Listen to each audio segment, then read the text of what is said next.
بسم اللہ الرحمن الرحیم۔ سرگوشی کے ناظرین السلام علیکم، امید ہے کہ آپ سب ٹھیک ہوں گے۔ ناظرین، آج میں آپ کو وجیہ اسواتی کی کہانی سنانے جا رہا ہوں۔ اس کے حوالے سے ایسے حقائق آپ کو بتانے جا رہا ہوں جو اس سے پہلے آپ کو معلوم نہیں ہوں گے۔ کس طرح اسے پاکستان میں بلایا گیا اور کس بے دردی کے ساتھ اسے قتل کیا گیا اور قتل کرنے کی وجوہات کیا تھیں، یہ ساری باتیں آج آپ کو بتائی جائیں گی۔ چینل پر نئے آنے والے تمام دوستوں سے درخواست ہے کہ اگر انہوں نے ابھی تک اس چینل کو سبسکرائب نہیں کیا تو چینل کو سبسکرائب کر لیں اور گھنٹی کے بٹن کو بھی پریس کر دیں۔ ناظرین، یہ ساری رپورٹ، یہ ساری کہانی ہمارے پاکستان کے مایہ ناز کالمنسٹ جاوید چودھری صاحب کی لکھی ہوئی ہے۔ ان کی اپنی تحقیق ہے، ان کا ایک اپنا انداز تحریر ہے، بہت خوبصورت لکھتے ہیں۔ ناظرین، جاوید چودھری صاحب کی یہ تحریر ہمارے معاشرتی رویوں اور برائیوں کے حوالے سے بہت زیادہ اہمیت کی حامل ہے، اس لیے اس کو مکمل آپ ویڈیو کو دیکھیں اور اس کے نتیجے کو سمجھنے کی کوشش کریں۔ وجیہ اسواتی کی عمر 46 سال تھی اور اس کا تعلق ایبٹ آباد سے تھا۔ MBA تھی۔ امریکہ کی سب سے بڑے کارڈیالوجسٹ ڈاکٹر بشیر المہدی کے ساتھ شادی ہوئی اور امریکہ چلی گئی۔ 1999 میں بڑا بیٹا عبداللہ پیدا ہوا۔ سرجیکل آلات کی کمپنی بنائی اور کاروبار شروع کر دیا۔ امریکہ، پاکستان اور دبئی تینوں جگہوں پر آنے اور جانے لگیں۔ یہ بے تحاشا پراپرٹی بھی خرید چکی تھی۔ 2014 میں دبئی میں بزنس وزٹ پر تھیں۔ اچانک رضوان حبیب سے ملاقات ہوئی اور یہ اس کی محبت میں گرفتار ہو گئیں۔ ڈاکٹر بشیر المہدی اس دوران ٹارگٹ کلنگ کا شکار ہو گئے۔ وجیہ نے بیوگی کے بعد رضوان حبیب سے شادی کر لی۔ خاتون خوبصورت بھی تھیں، امیر بھی تھیں، جائیداد کی مالک بھی تھیں اور کروڑوں روپے کا کاروبار بھی کرتی تھیں۔ رضوان حبیب ان کے مکمل برعکس تھا، نکما تھا۔ پراپرٹی کا کام کرتا تو تھا لیکن بیوی سے پیسے منگوا کر کھاتا تھا۔ وجیہ کے 3 بیٹے تھے۔ یہ امریکہ میں ماں کے ساتھ رہتے تھے۔ 2020 میں پراپرٹی کی وجہ سے دونوں کے درمیان اختلافات ہوئے اور معاملہ لڑائی جھگڑے تک پہنچ گیا۔ 2021 کے شروع میں پاکستان آئی، جھگڑا ہوا اور یہ واپس امریکہ چلی گئی۔ اس نے امریکہ جا کر خاوند کا نمبر بلاک کر دیا۔ DHA راولپنڈی میں اس کا 11 کروڑ روپے کا گھر تھا۔ وجیہ نے وہ مکان اپنے نام ٹرانسفر کرانے کی قانونی کوششیں شروع کر دیں۔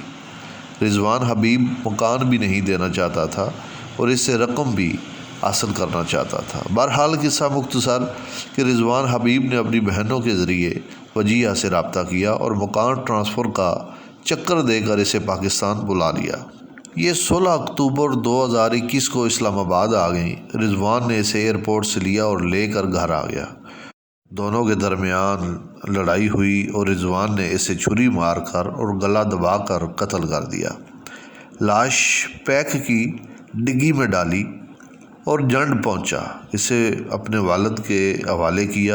اس کے والد نے لاش اپنے خاندانی ملازم سلطان کے گاؤں لے کر گئے اور دونوں نے سلطان کی بہن کے گھر میں گڑھا کھودا، لاش دفن کی اور گاؤں واپس چلے گئے۔ وجیہ کا بڑا بیٹا عبداللہ والدہ سے رابطے کی کوشش کرتا رہا لیکن اسے والدہ کا فون مسلسل بند ملتا رہا۔ اس نے رضوان کی بہنوں سے رابطہ کیا۔ ان کا جواب تھا، تمہاری والدہ ہمارے پاس نہیں آئیں۔ وجیہ اسواتی نے 22 اکتوبر کو امریکہ واپس پہنچنا تھا۔ جب یہ نہ پہنچی تو عبداللہ نے اپنے وکیل کے ذریعے تھانے میں گمشدگی کی رپورٹ درج کرا دی۔ پولیس نے رضوان کو بلا کر ہلکی سی تفتیش کی اور فائل لپیٹ کر بیٹھ گئی۔ عبداللہ نے عدالت سے رجوع کر دیا۔ جج نے پولیس کو طلب کر دیا۔ پولیس کے پاس تفتیش نہ کرنے کی کوئی ٹھوس وجہ موجود نہیں تھی۔ جج نے 30 دسمبر تک مجرم کو گرفتار کر کے تفتیش مکمل کرنے کا حکم دے دیا۔ اسی دوران امریکہ کا سفارت خانہ بھی حرکت میں آ گیا۔ سفارتی اہلکار CPO راولپنڈی ساجد کیانی سے ملے۔ ساجد کیانی انتہائی سمجھدار اور تجربہ کار پولیس افیسر ہیں۔ انہوں نے خود تفتیش شروع کر دی۔ رضوان حبیب کو گرفتار کر لیا گیا۔ یہ 3 دن پولیس کی حراست میں رہا۔ اس کے پاس پولیس کے ہر سوال کا جواب تھا۔ اس چیز نے اسے مشکوک بنا دیا۔ پولیس اس کے والد کو پکڑ کر لے آئی تو اس نے تیسرے دن ہی اپنا جرم قبول کر لیا۔ رضوان نے بتایا، میرے والد نے مجھے کہا تھا پاکستان میں 50,000 روپے میں کسی کو بھی قتل کرایا جا سکتا ہے، تم یہ رقم ادا کرو اور اس سے جان چھڑا لو۔ یوں میں نے وجیہہ کو قتل کر دیا۔ رضوان کی نشاندہی پر لاش برآمد ہوئی، آلۂ قتل بھی مل گیا اور رضوان کا والد اور ملازم بھی گرفتار ہو گئے۔ رضوان نے انکشاف کیا، میں قتل کے بعد پولینڈ میں سیاسی پناہ لینے جانا چاہتا تھا۔ میں نے پاسپورٹ بھی بنوا لیا تھا اور پولینڈ جانے کا بندوبست بھی کر لیا تھا، لیکن فرار ہونے سے پہلے ہی پکڑا گیا۔ وجیہہ سواتی کا کیس آج کل میڈیا میں تواتر کے ساتھ ڈسکس ہو رہا ہے۔ پولیس روزانہ کی بنیاد پر تفتیش کر رہی ہے اور روزانہ کی بنیاد پر چیزیں بھی سامنے لا رہی ہے۔ اب تک کی تفتیش سے 3 چیزیں سامنے آئیں۔ نمبر 1 کہ شادی محبت کی تھی، لیکن محبت کا شعلہ سرد پڑ گیا اور میاں بیوی میں ناچاکی تھی۔ خاتون خاوند کے ساتھ نہیں رہنا چاہتی تھی، مگر خاوند ہر صورت اسے اپنے ساتھ رکھنا چاہتا تھا۔ نمبر 2 خاوند بیوی کی زمین جائیداد اور رقم ہتھیانا چاہتا تھا۔ یہ DHA کا گھر بھی اپنے قبضے میں رکھنا چاہتا تھا۔ اور تیسری وجہ، والد نے اسے اکسایا اور یہ نفرت کی روح میں بہتا چلا گیا۔ ملازم سلطان بھی لالچ میں آ گیا اور اس نے لاش کو ٹھکانے لگانے کے ذمہ داری کو اٹھا لیا اور یوں خاتون قتل ہوگی، اپنی جان سے چلے گی۔ ہم اگر سر دست ان وجوہات کو اصل مان لیں تو سوال پیدا ہوتا ہے، خاتون، خاوند اور والد نے اس سارے کھیل سے کیا حاصل کیا؟ خاتون اپنی پراپرٹی بچاتے بچاتے جان سے چلی گئی اور خاوند جائیداد کے لالچ میں قتل کے الزام میں گرفتار ہو گیا، اور والد بھی بڑھاپے میں لالچ میں شریک جرم بن گئے۔ یہ دونوں اب سزائے موت اور عمر قید بھگتیں گے، اور یہ جس مکان کے لالچ میں اندھے ہو گئے تھے وہ مقدمے بازی کی نظر ہو جائے گا یا پھر اس پر کوئی اور قابض ہو جائے گا۔ چنانچہ پھر کس نے کیا پایا؟ ذلت، خواری، سزائے موت اور عمر قید۔ کس کو کیا ملا؟ یہ لوگ اگر اس کے بارے میں سوچیں اور ایک دوسرے کے ساتھ بیٹھ جاتے اور اپنے تنازع، اپنے ایشوز کو ایک دوسرے کے ساتھ گفت و شنید کے ذریعے حل کر دیتے۔ رضوان حبیب کا والد بزرگ کا کردار ادا کرتا، ملازم سلطان قتل کے معاملے میں معاونت سے انکار کر دیتا، تو یہ تمام لوگ بچ جاتے۔ خاوند پراپرٹی کی سیٹلمنٹ کر کے بیوی کو طلاق دے دیتا۔ بیوی اگر خاوند کو مکان دے دیتی تو ٹھیک، ورنہ یہ اپنا سامان اٹھاتا اور زندگی کے نئے سفر کو نئے سرے سے سٹارٹ کر لیتا۔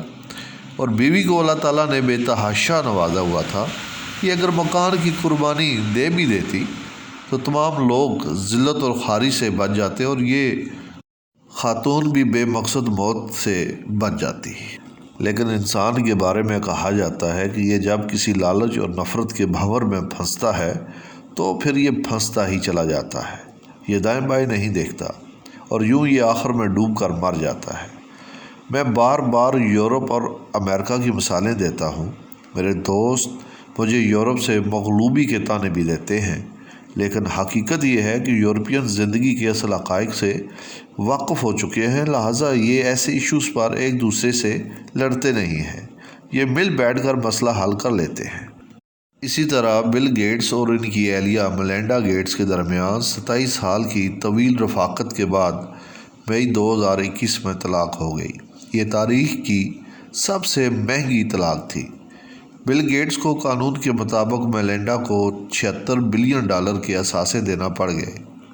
پاکستان کے کل مالیاتی ذخائر $24 بلین ہیں۔ بل گیٹس نے ہم سے 3 گنا زیادہ رقم طلاق میں دے دی۔ بل گیٹس بھی اگر چاہتا تو یہ رقم بچا سکتا تھا۔ یہ جاسوس ہائر کر کے بیوی پر الزامات لگا دیتا، یہ عدالت میں وکلاء کا لشکر کھڑا کر دیتا، لیکن اس نے اس کے بجائے طلاق اور رقم دی اور دونوں نے اپنی اپنی چارپائی الگ کر لی۔ یہ اب بھی ایک دوسرے سے ملتے ہیں اور بچوں کو بھی وقت دیتے ہیں، بس یہ دونوں میاں بیوی نہیں ہیں۔ اب سوال یہ ہے کہ ان دونوں کو اس بے غیرتی کا کیا فائدہ ہوا؟